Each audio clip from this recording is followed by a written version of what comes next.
Carta de Paulo para Filemon. Foi escrita durante uma das muitas prisões de Paulo. E é, na verdade, a carta mais curta do Novo Testamento, mas não deixe seu tamanho te enganar. Na verdade, é uma das coisas mais explosivas que Paulo já escreveu. Aqui está a história que podemos juntar a partir de detalhes dentro da carta. Filemon era um cidadão romano bem-sucedido de Colossos, que provavelmente conheceu Paulo durante sua missão em Éfeso e se tornou um seguidor de Jesus.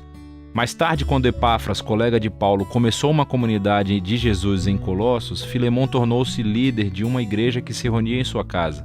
Filemon, como todos os patriarcas domésticos do mundo romano, possuía escravos, um dos quais se chamava Onésimo. Em determinado momento, esses dois tiveram um conflito sério. Onésimo enganou Filemon de alguma forma, talvez tenha sido roubo ou talvez ele o tenha traído, mas não sabemos exatamente. Mas depois Onésimo fugiu. Eventualmente, Onésimo chegou a Paulo na prisão, provavelmente para pedir ajuda. E no processo, ele se tornou um seguidor de Jesus e em seguida um amado assistente de Paulo. E assim, Paulo se encontra em uma situação muito difícil e delicada quando escreve essa carta.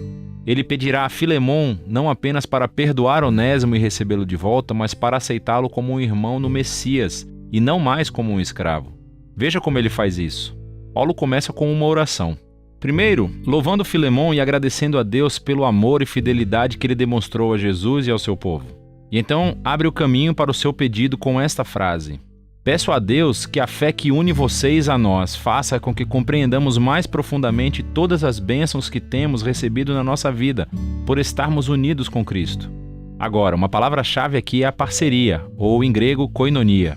Isso significa compartilhamento ou participação mútua. É quando duas ou mais pessoas recebem algo juntos e compartilham, tornando-se parceiros.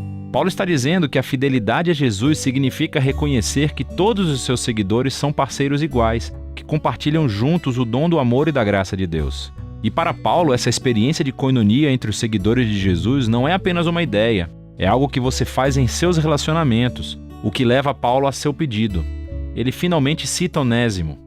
Ele diz que ele se tornou o filho de Paulo na prisão, o que significa que Paulo levou Onésimo para dedicar a sua vida e lealdade a Jesus. E assim, Paulo e Onésimo são agora membros da família no Messias.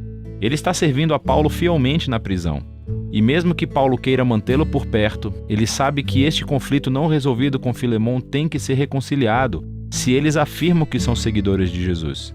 O que leva Paulo ao seu pedido ousado, que Filemon receba Onésimo de volta, não mais como um escravo, mas como um irmão amado no Senhor. Este é um pedido muito ousado.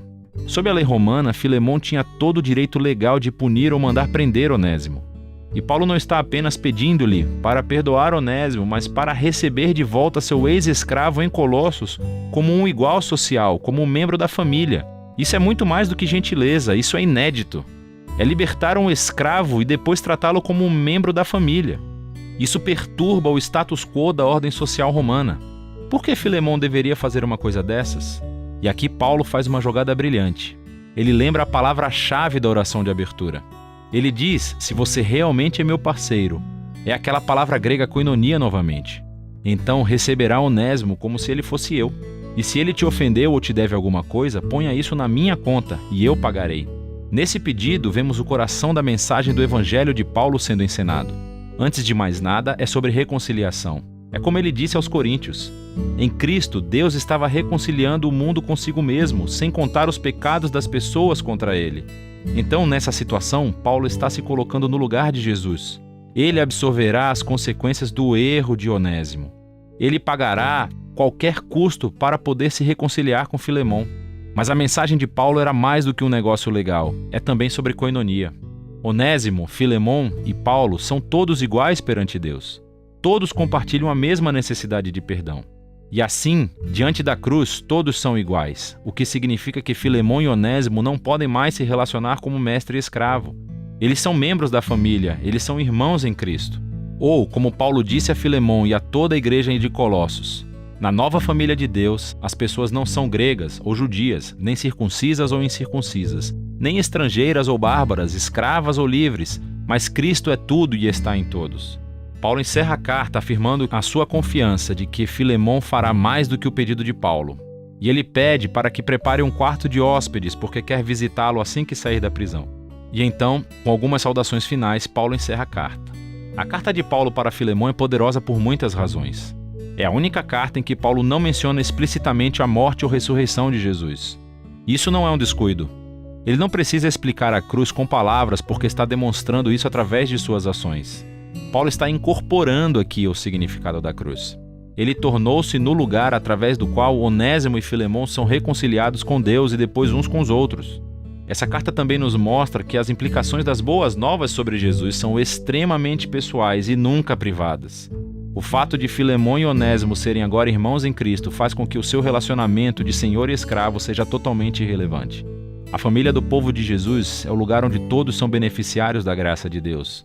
É um novo tipo de sociedade, ou uma nova humanidade, como ele a chama na carta aos Colossenses, onde o valor e o status social das pessoas não é definido por raça, gênero, classe social ou econômica. Em Cristo há simplesmente novos seres humanos que são iguais, que compartilham juntos a misericórdia de cura de Deus através de Jesus.